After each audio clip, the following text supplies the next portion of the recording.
জীবনে কোন অবস্থাতে অহংকার দেখাবেন না।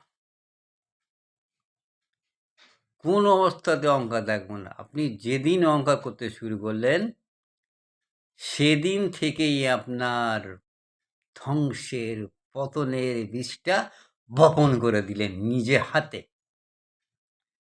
আপনার কাছে যদি কেউ কাজ করে, জমিতে হোক, বাড়িতে হোক, মিস্ত্রি হোক, যাই হোক, তার সাথে অহংকার সব কথা বলবেন না।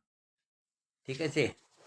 তাকে ভালোবাসুন, নিজের হয়ে তার সাথে কথা বলুন। এমনভাবে কথা বলুন যেন সে আপনার আত্মীয়।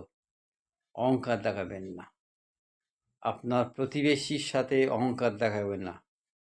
আপনি আপনার নিজের ইতিহাস ভুললে চলবেন না। আপনার শুরুটা করতে হয়েছে। তাই বলছি, কোনো অবস্থাতে অহংকার দেখাবেন না। যেদিন আপনি অহংকার করলেন, আপনার, আমি আগেই বলেছি, আবার বলছি, আপনার ওই দিন থেকেই আপনার পতন শুরু। ঠিক আছে?